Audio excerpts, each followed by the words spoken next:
En ce moment, tu peux être là à hésiter. Mais sinon, si tu es conscient qu'à un moment de ta vie, c'est toi qui vas être obligé de te nourrir, de nourrir d'autres personnes, ta famille, bien, je pense automatiquement, il y aura ce réflexe-là de t'amener à chercher de quoi faire. Voilà. Maintenant, moi, je voulais aussi préciser une chose. Il y a la compagnie, c'est-à-dire les amis. Il faut qu'on comprenne une chose. Au-delà de la famille, comme vous l'avez si bien dit, il faut suivre des gens qui ont les mêmes visions, ou bien disons qui ont de bonnes visions. Voilà. Là, ça te permet non seulement au fait d'avoir d'autres idées, mais aussi à te galvaniser pour les surpasser. Parce que si moi, j'ai mon ami Alex qui est là, qui est entrepreneur dans le domaine du commerce, moi je suis un peu dans la promotion. Non seulement on peut s'aider automatiquement, souvent facilement, mais aussi on veut se surmonter au fait, tu vois. Donc il y a cette idée de compétitivité qui naît automatiquement. Donc ce que je conseillerais aux jeunes, au-delà de l'éducation qu'ils peuvent avoir dans la famille, prière de suivre des amis qui ont de très bonnes idées. Je remercie Monsieur Boris. Bon, apparemment, Alex veut répondre. Oui, oui. Un petit point.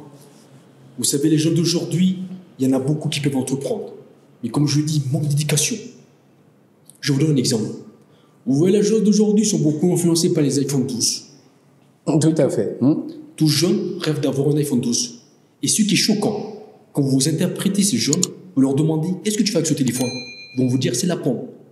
Ils ne vont pas vous parler de la mémoire, de l'espace. Ils ont besoin de ça pour travailler. Rien. C'est choquant et ça fait mal en fait. Or, si vous prenez par exemple l'iPhone 12 quand c'est sorti, ça coûtait 1 million de francs CFA, au minimum, si je ne me trompe pas. Oui. Mais ces 1 million-là, s'ils les ont mis dans un terrain, ça ne serait pas mieux. Vous savez, un bien immobilier ne peut jamais, comment on appelle ça, perdre de valeur.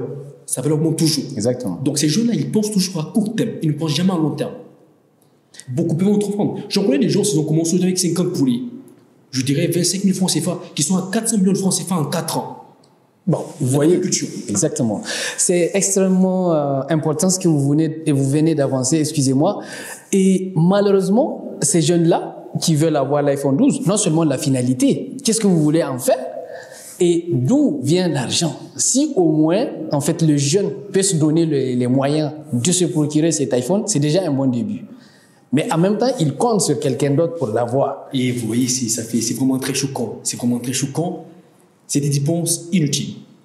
Très inutiles. Il faudrait vraiment que ces jeunes revoient leur manière de penser. Ils sont vraiment influencés par les autres. Aujourd'hui, si mon ami X il a un iPhone 12, je dois forcément avoir un iPhone 12.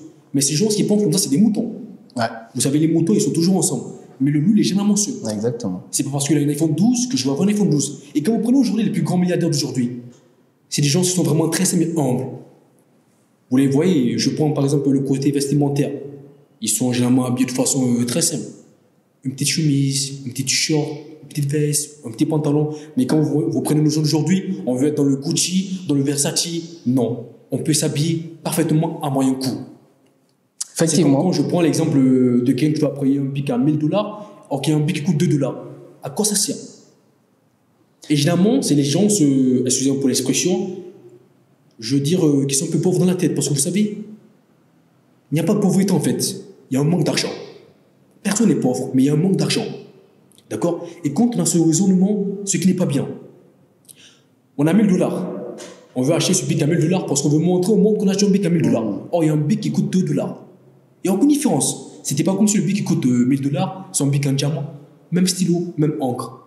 Mais on veut se faire voir. Et ça tue la jeunesse. Effectivement. Le fait de vouloir avoir de la visibilité, c'est pas bien. Les jeunes doivent se revoir. Ils doivent épargner. Ils doivent investir. J'en connais des jeunes aujourd'hui qui ont épargné des bourses de 6 mois dans le but d'acheter un iPhone 12. Ils sont très bornés, ces jeunes-là, je vous le dis. Et ceux qui ont un raisonnement comme ça ne pourront jamais réussir dans l'entrepreneuriat. C'est une éducation. Ils ne connaissent pas la valeur de l'argent. Je remercie Monsieur Alex. Et effectivement, aujourd'hui, le problème majeur, finalement, c'est ça. Cette image-là. Et ce que Boris disait tout à l'heure, c'est qu'est-ce qu'on veut? Il faut vraiment que les jeunes se posent et répondent à cette question, trouvent la réponse à cette question. Qu'est-ce que je veux vraiment? Si c'est de l'argent que je veux, comme vous l'avez dit, il faut que je me donne les moyens de l'avoir maintenant. Quand je veux un iPhone 12, il faut que je me demande pourquoi je veux un iPhone 12, finalement. Si c'est pour prendre des photos, c'est pas la peine. Ouais. Voilà. Et alors, maintenant, pour cette question d'image, justement, comment est-ce qu'on peut changer cette mentalité des jeunes, en fait, à pouvoir choisir, on va dire, ou à trouver leur vocation. Parce que pour vous, on ne se limite pas seulement au côté financier pour entreprendre, qu'on peut entreprendre dans n'importe quel domaine, mais il faut qu'on sache, il faut que les uns et les autres sachent quelle est leur passion, qu'est-ce qu'ils veulent, et surtout comment se donner les moyens. Donc, comment on peut changer cette mentalité, en fait, aujourd'hui des jeunes? Oui, ok, ça c'est vraiment une belle question. Et je dirais que, en fait, il faut seulement leur apprendre quoi? La patience. Parce que avoir un iPhone 12, moi actuellement je n'en ai pas, je n'ai qu'un techno et j'en suis fier. Parce que quand tu es patient, quand tu as un esprit de réussite, automatiquement tu as le iPhone 12 dans ta tête, mais seulement peut-être en 2025. Est-ce que vous voyez? Donc c'est cela il faut qu'on apprenne aux jeunes en fait. Bon, à mes pères, puisque nous sommes tous jeunes, voilà, à mes pères, nous devons leur apprendre cela. Voilà, soyez patients, travaillez avec de l'abnégation. Et je vous assure qu'au-delà du iPhone 12, vous aurez plus. Voilà, à défaut de prendre l'argent du iPhone 12, donner à l'entreprise en question, investissez et faites travailler votre argent pour vous-même. Là, demain, quand on va dire il y a iPhone 20 qui est sorti, que tu puisses être capable de le payer. Voilà, donc je pense que vraiment c'est de parler de patience aux jeunes. Voilà. Je vous remercie. Et effectivement, en fait, l'exemple, il est parlant finalement. Vous êtes là, vous êtes deux jeunes entrepreneurs et vous êtes très hommes. Rien que de par votre habillement, en fait, voilà, on ne sent pas chez vous cette envie forcément de briller. Donc, et finalement, c'est ça en fait l'idée. C'est ça l'idée. Il faut qu'on revienne à la base. Il faut qu'on se demande bien en fait que les uns et les autres puissent savoir qu'est-ce qu'ils veulent finalement. Alors, monsieur Alex. Donc maintenant, pour continuer toujours dans cette lancée. Donc maintenant, on a dépassé le sujet de la mentalité.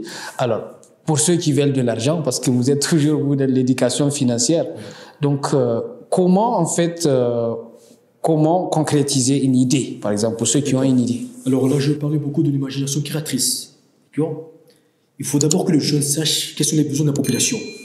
Je ne veux pas amener des iPhones dans une population, sachant que ces derniers ont besoin de riz. Vous voyez un peu? Et c'est ce que je dis, il y a un problème au niveau il y a une mauvaise information. Donc, on veut viser grand, or qu'on peut commencer petit. D'accord? C'est pas forcément dans tous les pays qu'on a besoin d'immobilier.